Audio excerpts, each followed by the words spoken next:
Everyone, thank you for joining us today.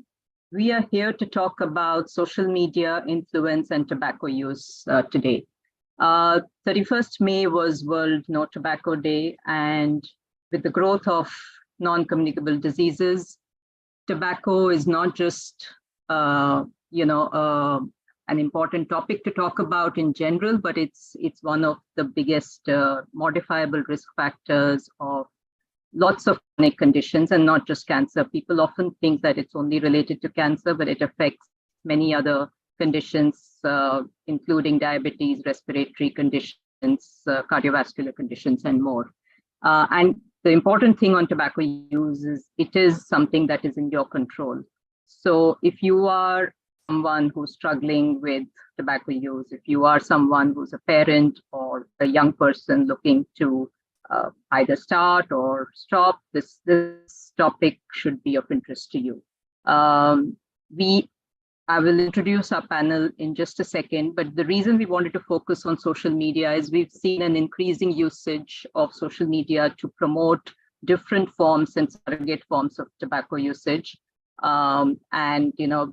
It's been quite shocking because we see more and more people getting interested in this. People who otherwise would not have probably tried, tobacco are now increasingly exploring different forms of tobacco. As I said, we have a very, very interesting panel. We have Dr. Prakash Gupta, who's Director, Healis, Sekhsaria Institute of Public Health. He's a visiting scientist at Harvard Chan School of Public Health, focused on tobacco control. He's a veteran in tobacco control. He's been working in this space for many decades now. So welcome, Dr. Prakash.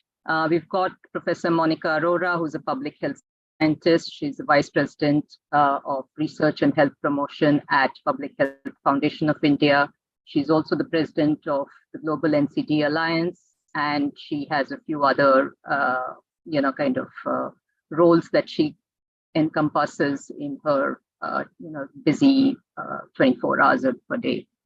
We've got Priyank Badola, who is an outdoor educator and works a lot in social impact spaces, works with the youth, works with directing youth towards policy and social understanding, etc. So we are really looking forward to his perspective as a representative of the youth.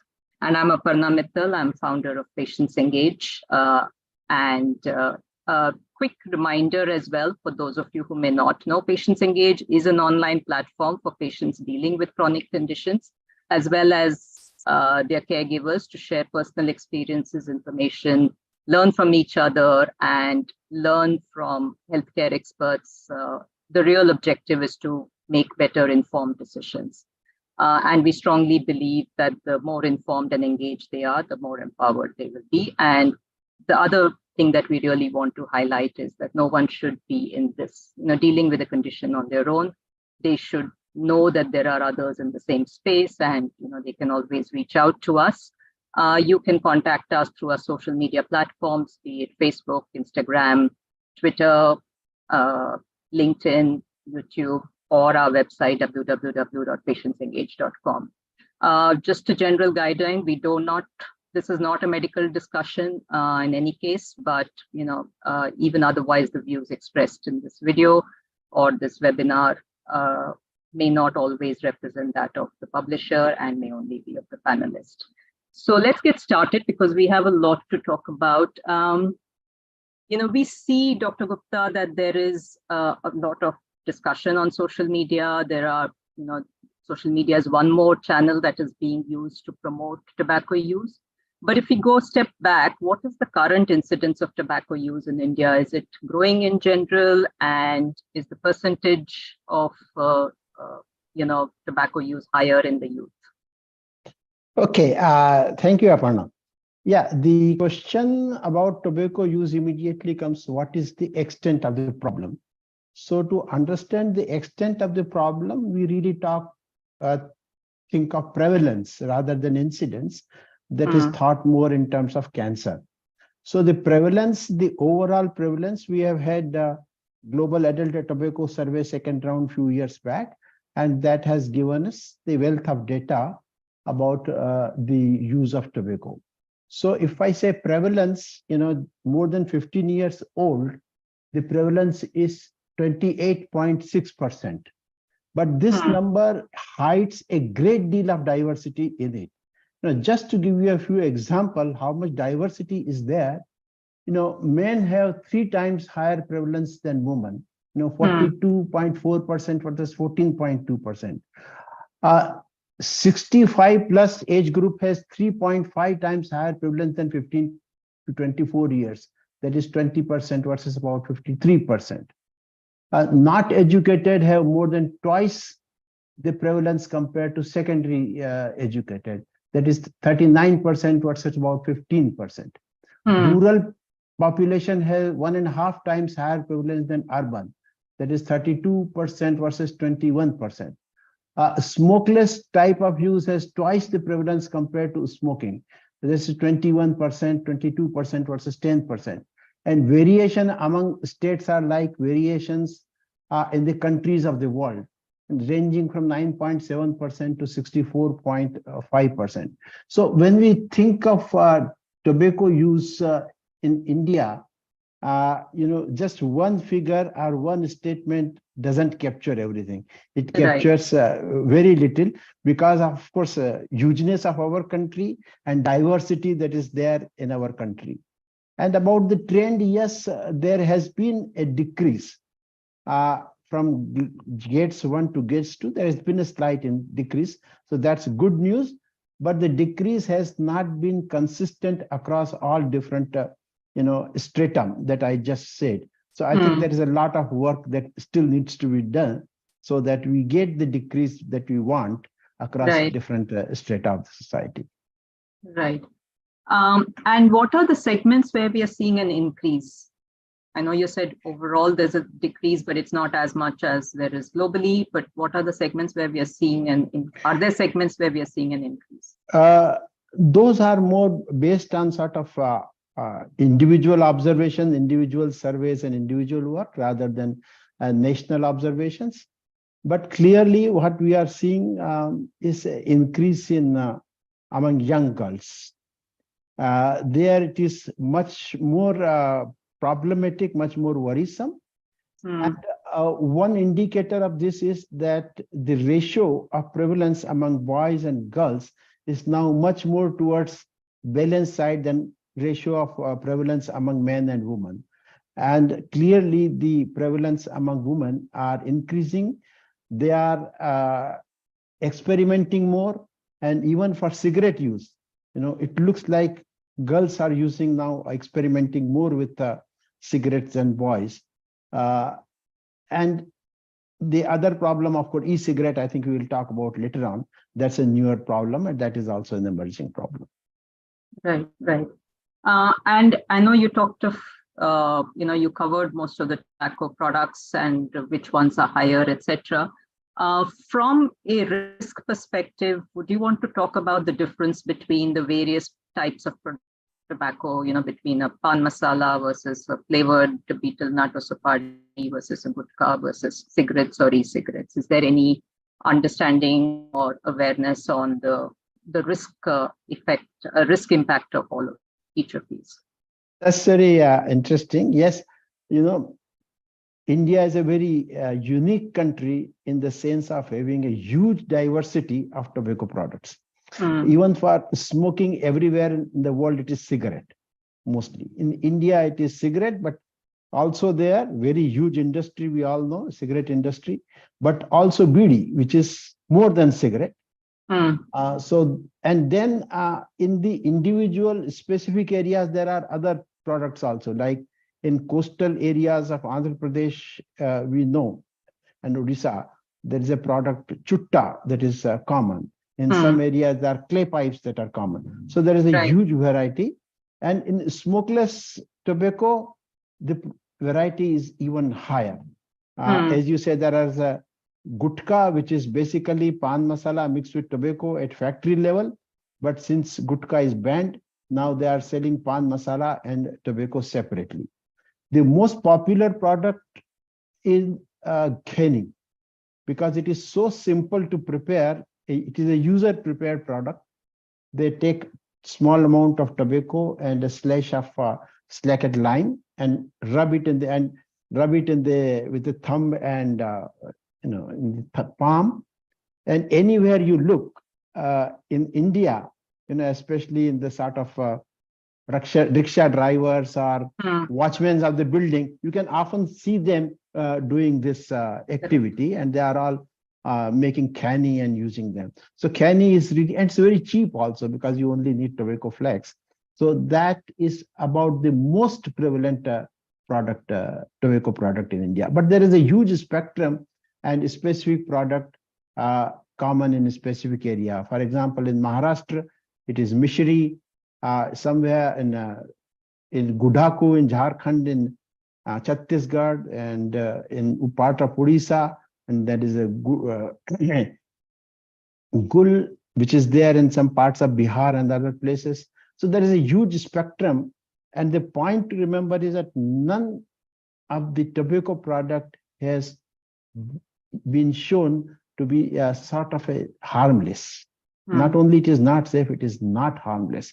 So all of them are harmful, and most are extremely harmful, not just harmful. Right. Thank you. Dr. Monika, we've talked of the various types of tobacco products, and you've been involved recently in a fairly substantial study. What were your findings? And, can you talk through a little bit? I know that was specific to vaping, but even otherwise, can you talk about the the rise that you're seeing or the cause of popularity for some of these tobacco product increases? Thanks, Aparna. And I'll talk about the study, but let's look at what is getting popular among adolescents. And Dr. Gupta has already pointed about smokeless tobacco, which is a prominent problem for India. But among youngsters, a few products are becoming popular. One is the traditional cigarettes was not so popular, but with the flavors that have been introduced. And these days we have capsules which are flavored, which are being inserted into the cigarettes. So that is another process and phenomena that is becoming very popular among adolescents and youth to experiment with this product. But e-cigarettes definitely has become a very versatile product because of its designs and it's changing its generation. We are already from the first generation, which was e-cigarettes in the disposable form. We are at the fourth generation product, which are heavy pods and high tanks, nicotine tanks, which are available. So these products have become very, very popular as e-cigarettes, and the myriad varieties in which these flavors are available, starting from menthol to candy flavored e-cigarettes. That again makes it very attractive for people to experiment at young ages.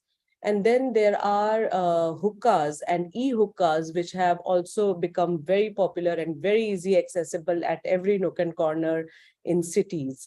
So these are a few products which we identified when we spoke to adolescents, and some things which were denormalized with the Cigarettes and Other Tobacco Products Act and various activities related to it. We were not seeing a lot of youth and adolescents picking up, whether it was traditional cigarettes or chewable forms. The Global Youth Tobacco Survey was actually showing a decline. But after we have spoken to adolescents and youth, both in rural and urban setting, it seems these new products are definitely products which adolescents are looking at initiating. And the misleading claims which they quote about reading online, that it is a safer alternative, or how the influencers are actually showing these products about how to make thick clouds, that is what is attracting them rather than the product. Right. That making thick clouds reminds me of one of our cancer survivors, unfortunately, subsequently passed away. He had written an article, shared his experience of, I regret the smoke rings that I used to make, and like we're back to, it was smoke rings then and now it's thick clouds. So it's just different forms of the same thing effectively.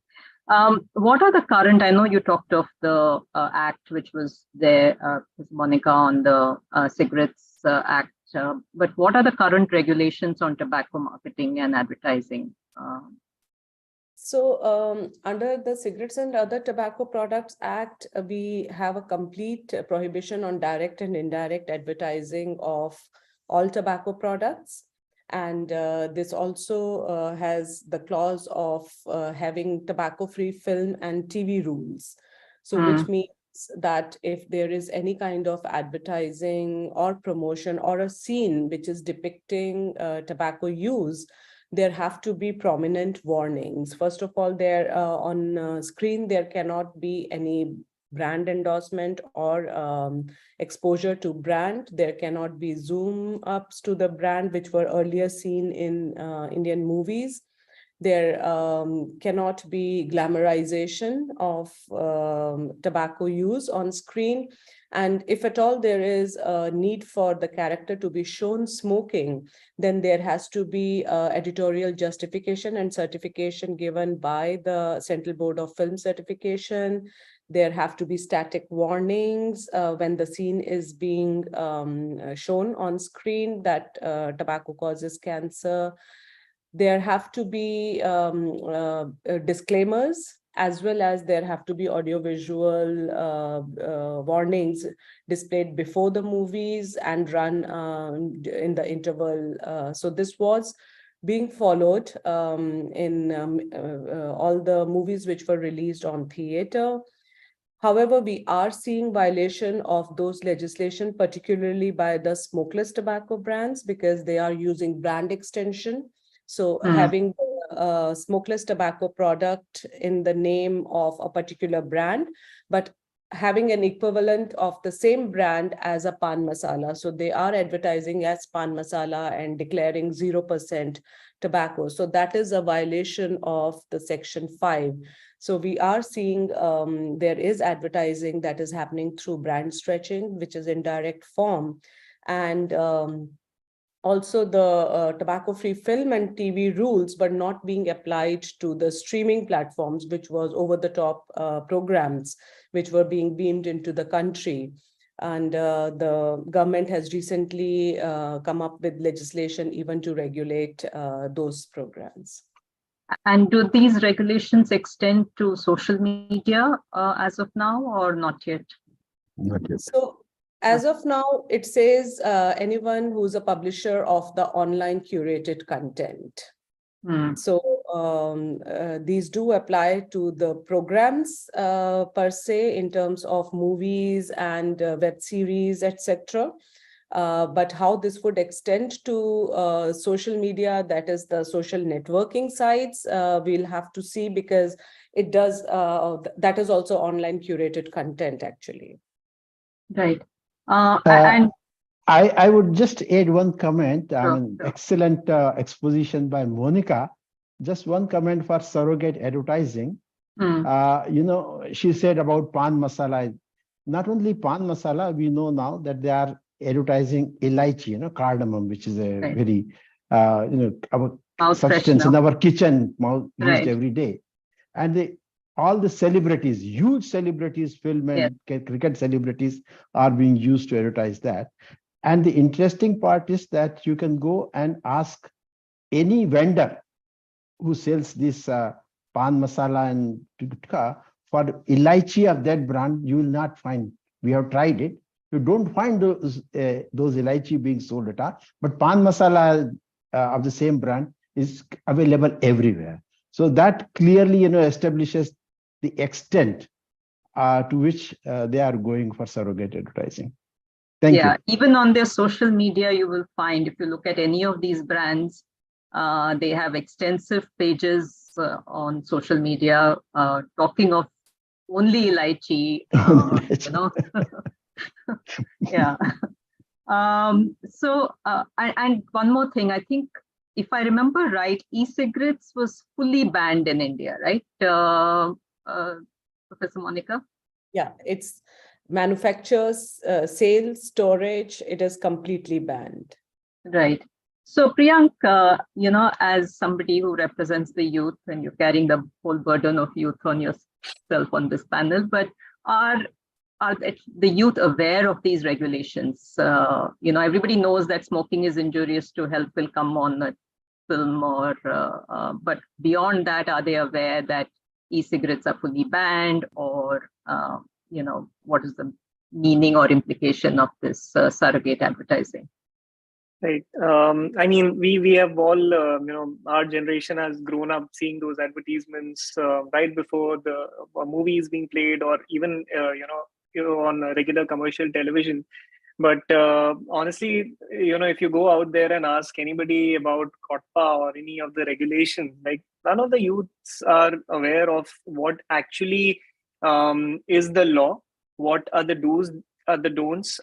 Yes, sure, they are aware about the tax regulations and all of this that gets imposed on cigarettes, because obviously this is some thing that a key piece of information that people look up to when the budgets are announced. But the youth, unfortunately in our country, we have a way around everything in the name of jugaad. We find loopholes in the system, right? The trickier the solution, the more creative we tend to get.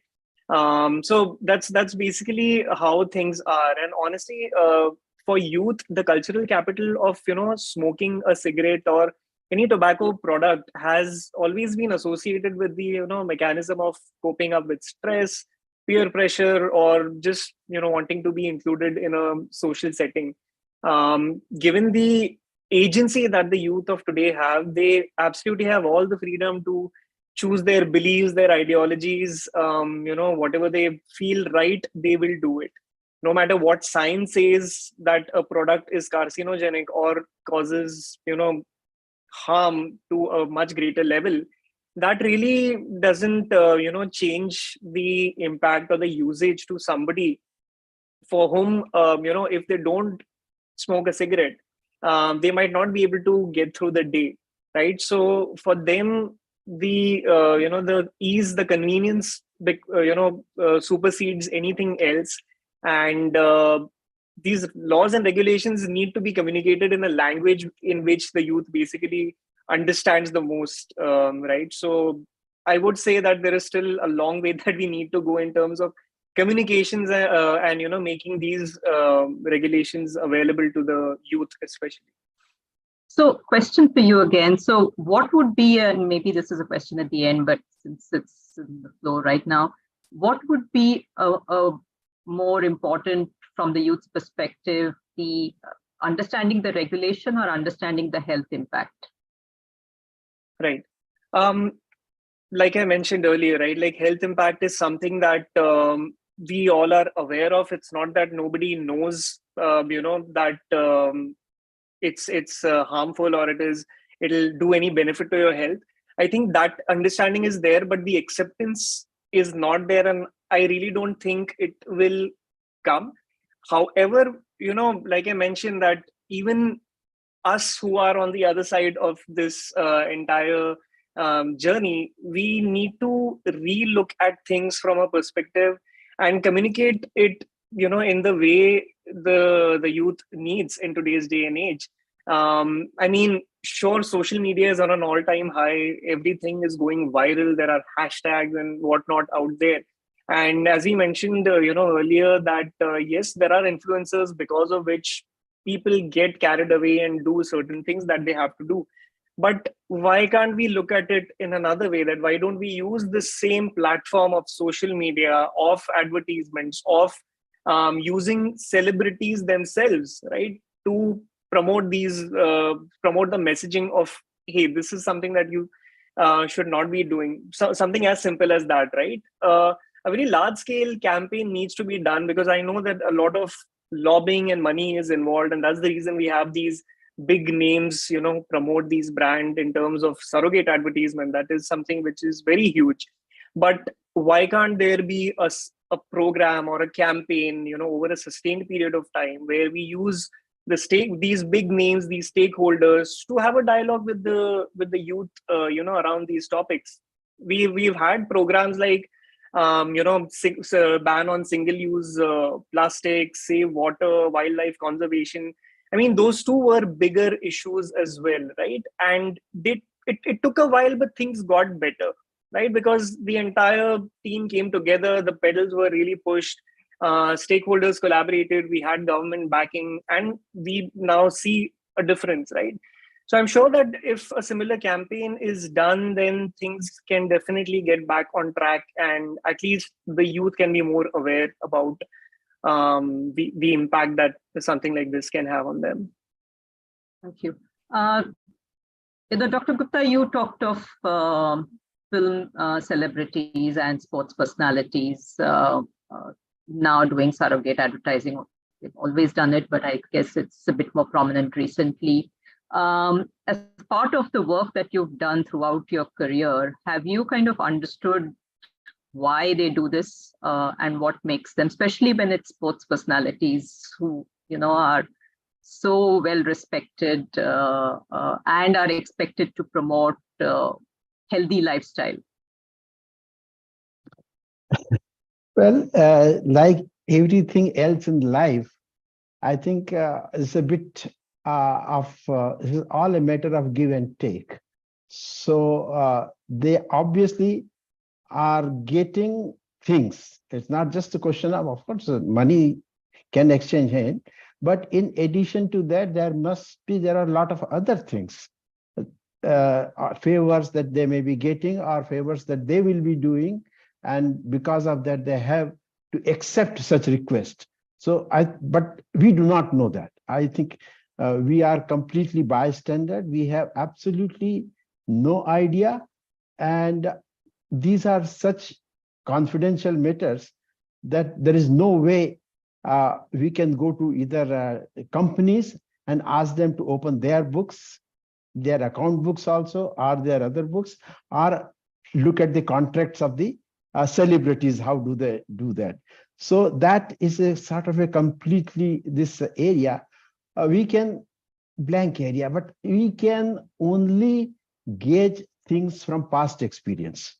We have not from India, but so much, but we have evidence from Hollywood that, there is a letter that is still there all over from tobacco industry documents where Sylvester Stallone agreed to promote brand for $500,000.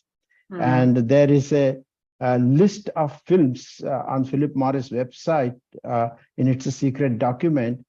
It's a long list of films right up to the end of 1980s. And many of them are kind of children-friendly film in which they have said that they have invested. So obviously those are the ways in which things happen. We know that, but there is no way to sort of prove them or go ahead on that matter. But is there a learning? Because there did come a time in Hollywood where they stopped supporting and promoting, right? Was that essentially regulation, or was that also social? There is a search. Can we make it into the fact that the celebrities lose social capital if they promote some of these products? So, because there is a switch that's happened, and you rarely see in recent films or even TV shows, tobacco being shown in Western or especially Hollywood. So I'm just wondering whether there is a learning or there's a inflection point which can be applied in an Indian context. There's definitely a learning, and there are those points. For example, about the direct placement of products in the films and focusing on even brand name packs. That was happening earlier. We all know that. And there, the regulations and law helps. So that now that cannot happen directly. And our laws, I think, are first of its their kind in the world and quite effective. Otherwise, in other places, it's all voluntary, voluntary agreements that go on. And the second point you made about social media and social acceptability and making everybody realize that this is very unacceptable even for their social image. Yes, I think that can work. We have one example, Amitabh Bachchan was advertising this and then advertising these products. And then when he was made to realize that this is surrogate advertising, he issued at least a public statement that he will not appear in such advertisement, although old advertisements were still getting aired. So Right. I think that is definitely a kind of a promising avenue for stopping this, and I think would like to know Priyank much more how that can be established, because it's purely a social pressure kind of a thing, and youth are really are the vehicle, because they get affected by this, and they are the ones who can affect others by this kind of strategies. Absolutely. Thank you, Dr. Gupta. And again, if I may add to that, we all know we belong to a country where we actually worship celebrities and sports personalities, be it all their pop cultural references or their iconic celebrations. They really have played a significant role in setting a culture in youth of an entire generation, right? Like when I was growing up, I wanted a bat which my favorite cricketer was using, as simple as that. So people really associate these icons with, what they eat, what they do, their actions, where they go, and so on and so forth, right? It's an entire process where we get swayed away by the fandom. And unfortunately, we forget to make a distinction between what's good or what's bad, right? Now, yes, there is a lot of lobbying and politics involved behind, these big names advertising tobacco products through, surrogate advertisements or whatnot. And it actually, their actions do have a cascading, impact on the youth. Now, it is very easy to say that, at the end of the day, it's all about choice. And if I want, I can really stand my ground and not use a certain product. But believe me, if I'm watching a cricket match and after every over an ad is being played where my favorite celebrity is doing a certain action, now honestly, I'm not left with much choice, right? Like for those 3.5, 4 hours, I'm engaged with that. And after every 4 minutes, that ad is popping up in front of me, right? So it's very easy to say that, we have things are under our control. But honestly, it's not. Through social media, through these advertisements, content is being fed into us, into our daily lives. And knowingly, unknowingly, we are the consumers, right? Even if I choose to consume that product or not, it really doesn't matter. And for celebrities, I would just say that, it's they talk so much about fan, that because of them we are who we are and all of that, but it's very shocking to see how conveniently they fail to ignore the impact that their actions have through these advertisements, right? So really hope that and then these days, Priyank, the other way, right? What we're trying to understand is that how do we use the voice of the youth to get these celebrities to take a step back from their choices? Is there a way we can create that momentum among the youth, given that social media is now a different channel, right? So and it's a channel of the youth, effectively. Absolutely. And I mean, in today's day and age, because of the power social media holds, honestly, all you need is one tweet or one post to make yourself viral, right? So definitely that is one platform which I would again suggest that, rather than it acting upon us, so the power of social media can be used to tap into creating content, to create, content which is user friendly for the youth, right? Engaging enough, snappy enough, because the attention span for people is just reducing by the day. You need these, people doing those quick reels on Instagram and sending those tweets. And if at all big names can also join forces in doing so, because see, it's simple that not everybody is promoting tobacco, right? It's still a minority of celebrities who get paid to do these acts. But what about the other people, right? Like, what about those upcoming youth icons that have not made it yet, but are still have like millions of followers, right? It still prevents these people also to take a step, because we all know the kind of unstoppable force that we are battling against. But yes, definitely, like I mentioned earlier as well, there needs to be more campaigns around this, where some sort of action advocacy can be taken through the power of social media, because we create content and ultimately we are the users of that, right? So why are we going into those echo chambers of consuming the same type of content over and over again? So, Professor Monika, can we come specifically to your study a little bit now? Where you looked at, where you and your team looked at vaping, and even though it's a banned product completely, what are the misconceptions? What are the modes of access? And at what age are people starting vaping? So we undertook this study with the WHO Country Office for India, and we collected data between June to November last year to be able to understand what was online sale promotion of e-cigarettes on internet, which social networking sites were being used and accessed by youth, and also to identify the violations of the current restrictive policies of e-cigarettes ban and ban on promotion, who were the social networking site influencers. So this was a cross-sectional study having both primary and secondary data collection methods, and we did it across the country. So we had representation from north, south, east, west, and northeast. So we spoke to about 370 participants who were in the age group of 18 to 24. So what we were told is that majority of the participants, as Priyank mentioned, about 93% were unaware about a law that is the Prohibition of E-Cigarettes Act 2019. They were not aware of this law. Also, about 67% of the participants reported being aware that e-cigarettes are available through social media.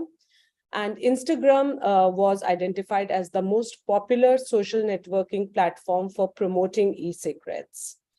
There were other platforms as well. They identified TikTok and YouTube videos and others.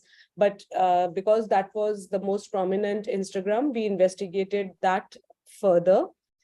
And we identified about 189 influencers who were promoting e-cigarettes through Instagram. And out of these, only 1% were Indians. And others were all from different countries like US, Indonesia, Italy, UK, and the like.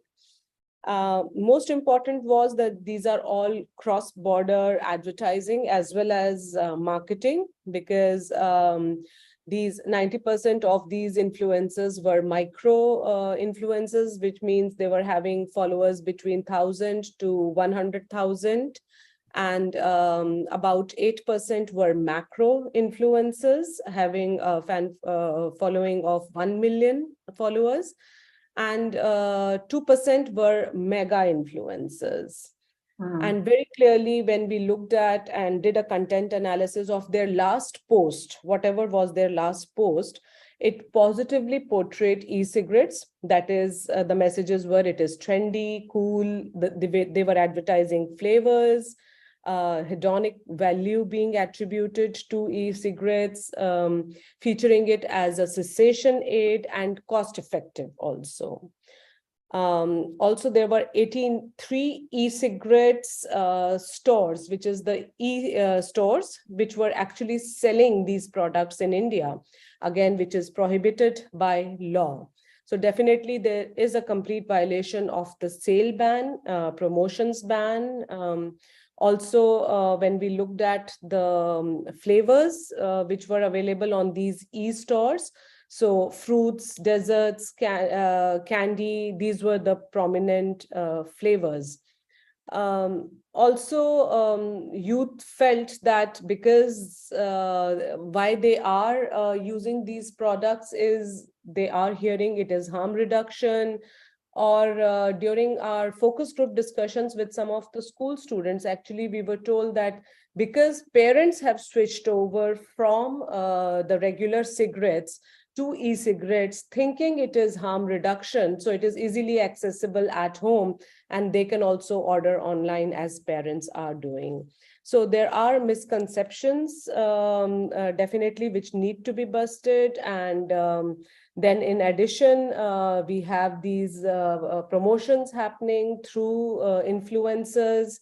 So celebrity is one part of their promotions, but influencers and social media becomes more of a personal one-on-one communication. I think that is more powerful and tends to change and influence your behavior in a particular way as compared to seeing something on television or theater, because this is very individual conversation one is having. Right. Thank you. So, let's just go through. I think you mentioned a few, and let's just make sure that we clarify to the audience, right? So I'll make a statement, and Dr. Gupta or Monika, you can correct it. So one assumption is vapes are healthier than cigarettes. Do you want to clarify, Dr. Gupta? That's like many myths on products.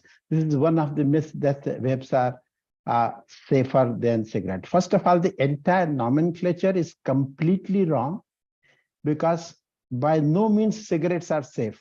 So there is no question of anything being safer than cigarette. Cigarettes are the most hazardous, most harmful consumer product known to humankind. So obviously nothing else can be more harmful than cigarette. So it makes no meaning to say that something is less harmful than cigarette. We have to consider harmfulness of every product ab initio, whether it's harmful or not harmful. And we know, we have lots of experience that whenever something is identified as slightly harmful, what happens to that particular product in the market through regulations. We are talking a lot about now powders, certain kind of powders. Earlier it was like fast food Maggies and things like that. We know what happens when it is found out that a product could be slightly harmful. And here are the products that are definitely harmful. Not only definitely harmful, they are causing serious disease, killing, and therefore this is a strategy of the industry. We should never get into the comparison mode. This might be less harmful, this might be more harmful, because that makes really no sense from public health and even from a social point of view. It is just like saying whether, an AK-47 is more harmful than handgun, or falling from 20th floor is more harmful than falling from 10th floor. These kind of comparison, I think we should never indulge in and point out the the problem with any of these statements, any of this fallacy of these kind of comparisons. Right. Right. Aparna, I would just like to add that, this Dr. Gupta very rightly pointed out about this whole harm reduction as a misnomer. But also the purported harm reduction is spurious because the evidence is now very clear linking e-cigarettes to increased risk of cancer, cardiovascular disease, respiratory illness, adverse urinary and reproductive effects, and all the ingredients as well, apart from nicotine, are dangerous, which are in e-cigarettes as well, whether it is glycol mist, metals, acrolein. All of these have been shown to cause chronic pulmonary inflammation and reduction of the host defense. So to say that, the evidence is not there yet, even that is a spurious argument now. Right. Yeah. Also, we should remember that even for cigarette smoking, we could get the evidence only after 50 years, 50, 60 years, Correct. And compared to that, e-cigarettes are very new items. So it's not easy But as Monika is saying now, evidence is accumulating, and everything that we come across is pointing out in that direction. And people are starting younger. People are starting. In fact, younger persons are getting targeted. Correct. Even in India, whatever data we see, it is the younger persons who are aware of e-cigarettes and who are trying out e-cigarettes. I mean, even Gates data shows that. So it is, and they are the targets, and they are the ones who are using. And this particular myth that is being spread very widely, that e-cigarettes can help in cessation, or they could be cessation tool, is so wrong, so false, because no study really shows that e-cigarette can be helpful in smoking cessation. And that's one thing. And second is that e-cigarettes, are themselves harmful, and they are, no company making e-cigarette has ever applied anywhere in the world for declaring it as a cessation product. So in fact, they also don't want to consider it as a cessation product. It's just their PR agencies or people they fund are trying to portray it as a cessation product. One more point I would add from the industry, this thing, that same thing that happened earlier with many other things, including secondhand smoking. It's happening with e-cigarette. That is when many analyses have already been published, that you analyze the papers, research papers published in peer-reviewed journals that go largely in favor of e-cigarettes, portraying them as harmless or useful, and compared to that papers that show that they are not, they are harmful, they don't favor e-cigarette, then most of the papers that show that they are harmless or useful, there is a connection with industry, tobacco industry, from those papers compared to the papers that do not show. And the same thing we had observed earlier. I mean, with second-hand smoke, exactly same thing was happening. Most of the papers, research papers that were showing that it is not so harmful were funded by the industry. So I think these are all the kind of nuances that we need to be very careful and take into account when talking about harmlessness or harmfulness of e-cigarettes. And given also the fact that cigarettes and e-cigarettes, while it's a growing segment, are large consumers of tobacco or smokeless. So again, any specific pointers on that? Because again, we've heard things like pan masalas are not addictive, or we've heard pan masala is healthier than gutka, or betel nut is healthy, etc. Right? Supari is healthy. So any comments on that as well, just so that we complete the picture? Yeah, areca, the pan masala basically contains areca nut. If it doesn't contain tobacco, it contains areca nut. And as per the evaluation from the International Agency for Research on Cancer, which is a body of the World Health Organization, and evaluates products for their carcinogenicity, and it has a very, very rigorous kind of procedure. It doesn't do by itself. It assembles the group of experts from all over the world who knows the subject, puts them together and makes them review the entire literature and makes them evaluate the carcinogenicity of product. And in one such exercise, areca nut itself was evaluated as a carcinogenic product. I mean, they have different level of evidence. Sufficient evidence is causality. So areca nut, evidence for areca nut was considered as sufficient. So without doubt, areca nut is a cause for cancer now. That is quite well established. So again, the question may be of degree that, how many cancers it is causing or what is the relative risk. Those are kind of finer things, but I think we have to always remember and stick to the fact that it is a harmful product. It is causing cancer. And Right. It is addictive also, because areca nut contains arecolin, which is an alkaloid, and that has addictive property. And we know from human studies also that people who use these products, even without tobacco, they really can't live without that product. They have to keep on using them. Thank you.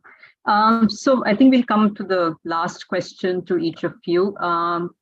Professor Monika, given, and you can talk a little bit of, you've already touched on it, but the impact of the usage of tobacco products on NCDs and public health and future generations, what would be, so if you can talk a little bit of that, and what would you want as the call to action?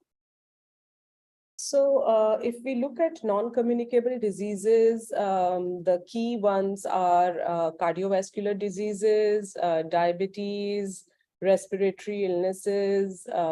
We look at mental health is another one.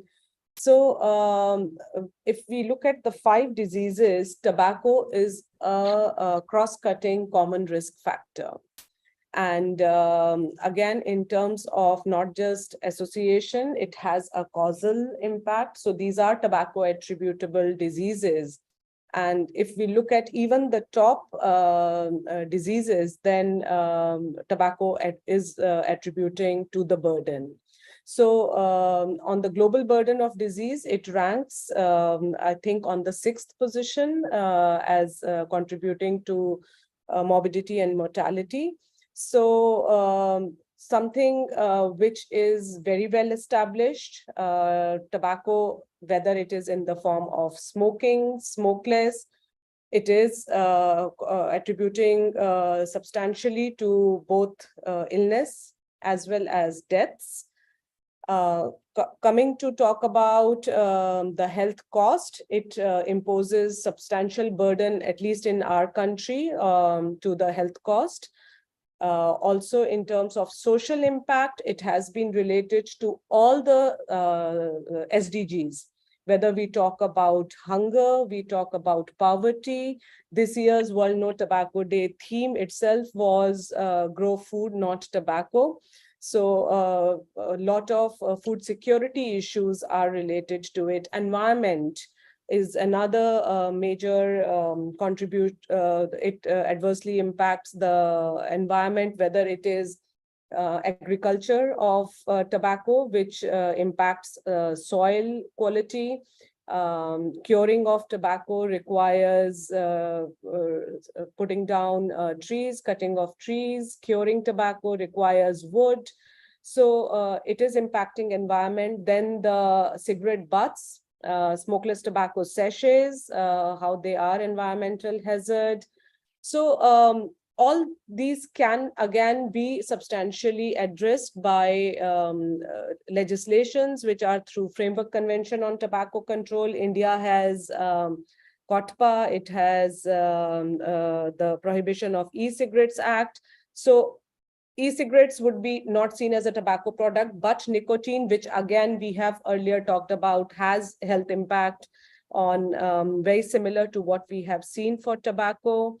And again, nicotine itself, if we just look at how it impacts adolescent brains who are experimenting with it, it does interfere with the brain development, which is developing up to the age of 21 and 25. And these young children who are starting in grades 7 and 8 now in schools, they are experimenting with it. I know of firsthand experience of school students who have been reprimanded. They have been found to be using e-cigarettes in school toilets while experimenting.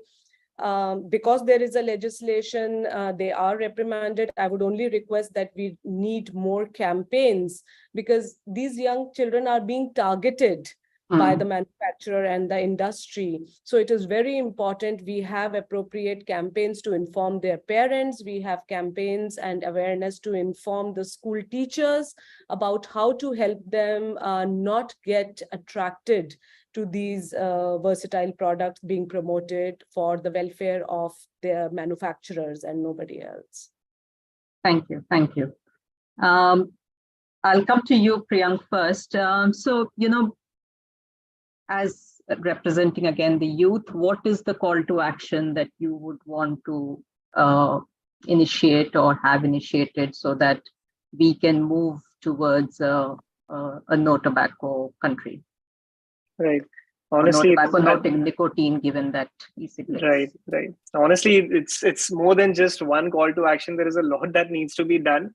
While yes, there is research that is being conducted and a lot of study, that is being done on this topic, there needs to be some sort of implementation that needs to happen over a sustained period of time. Running a fellowship, running a program, a campaign for just a month or during the World No Tobacco Day is not enough. As Dr. Monika also rightly said, having some sort of interventions in schools, in colleges, where we do not consider this as a taboo topic, but more, talk more openly about this with teachers, with parents, with students. That is what we really need, right? Have an open dialogue about this, because so far, if we go with the stick approach, then obviously everybody will find loopholes or the jugars that I mentioned earlier, right? And Dr. Monika, you mentioned something about cigarette butts. I remember a couple of years back, it's a very bizarre campaign that I had seen where they had created these cigarette butts where they say that, oh, even if you smoke a cigarette and throw the cigarette butt on the ground, it will turn into a tree or something like that, or you can even plant that. So bizarre things like this, is floating out there in the market, right? These fake information, fake news really spreads like wildfire. And I'm pretty confident that there is enough creative brains out there to think about creative solutions in terms of having those snappy reels in which, message, right information can be communicated about chewable, non-chewable tobacco products to the educated and even the non-educated people, right? People who cannot read a report or read an article on a journal, right? How do we extend the message to that? And what better form than use of social media and visual mediums, right? Apart from having those campaigns. But yes, longer interventions over a period of time is the need of the hour right now. Dr. Gupta, from your perspective, you've been working in this field for many years. Are you optimistic, and what would you still want as what would you want as the call to action so that we are moving in the right direction and hopefully get to protecting our youth? Yeah, I'm optimistic, of course, being in this area for more than 50 years and seeing the progress, so I'm very optimistic. But also, I know, and I'm not going to say that the path further is easy. It is as difficult, getting more and more difficult than it was, because the industry is getting so well prepared. And in everything that's said here, we have to recognize that there is an enemy out there, and that is the industry, because the industry works for its profit. That is the only reason it works. That is true of every industry, not just tobacco industry. But the tobacco industry earns its profit by killing people and by making them, sick. And that is why we all in public health are totally opposed to that industry. But it still remains a very rich, very powerful industry, not only powerful in terms of resources it has, but even, especially in India, in terms of political connectivity and inroads that it has into our entire establishment. So any fight, anything against tobacco has never been easy. We have learned in the last couple of decades how difficult it has been, and it is going to be more and more difficult. But, we have to remain hopeful. We have to keep on working. And as Priyank is saying, a lot depends upon the youth, because if we focus on youth, and remember, we don't have to focus only on the youth that are there in colleges or schools, because the data shows that those who have not gone to colleges and schools are at the highest risk of starting and using tobacco. So I think we have to think of the ways in which we can send messages to everybody. And Monika, she's the president of NCD Alliance and has spoken very eloquently about NCD's tobacco causing NCD. But these days, I also want to emphasize about the very minor kind of diseases that are caused by tobacco and about which there is very little information out there, very little emphasis, even in public health circles. But they can be of impact. For example, there are several studies on, we have every organ of human body is extremely important. We all know that. But to which organ we attach most values. There have been studies on that, and that organ is eyes. We attach as a human being most value to our eyes. And tobacco damages eyes. It can cause blindness, macular degeneration, cataract, and this is something that is not so well known. It causes peripheral vascular disease in which extremities are amputated. And a person doesn't die, but he has to live with amputated extremities. And there are surgeons in the rural areas who have told me that they ampute more extremities because of smoking or tobacco than because of accidents. So that is the kind of condition that it is causing. It doesn't spare genders also. Among men, we know it causes impotence, erectile dysfunctions and low sperm count and all that. And men, how much men value their macho and their manliness. And among women, the most important, one of the very important function is reproduction. And tobacco is something that over entire spectrum causes reproductive health effects, low birth weight, lower gestational period, stillbirths. So these are also the points. They may not go into mortality statistics, but very, very important for awareness and causing people to think about tobacco. So those are the kind of things I just wanted to emphasize and say in there.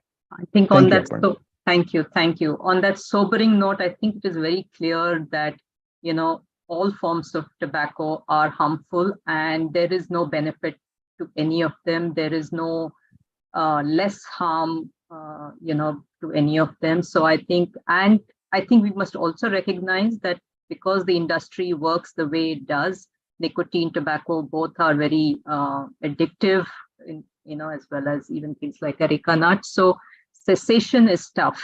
So it's better to say no before and to not start. But also for those who've already started, cessation is possible. So please take necessary help and quit tobacco. And I think it's important as we, kind of step out in this world, is that we should be informed. We should understand before we start anything.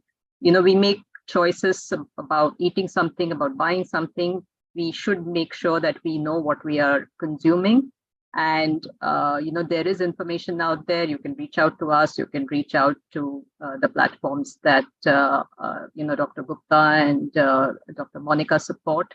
And we really should be aware that all forms of tobacco are harmful, and we should look at how we can mobilize youth to, kind of change their mindset and learn about the consequences and take a proper choice, make proper choices. Thank you so much. Thank you, Gupta, Prof. Monika, and Priyank for joining us today and talking about this topic to our audience. Thank you very much, Aparna. So nice to be here and be talking with you and with Monika and Priyank. Thank you all very much. Thank you so much.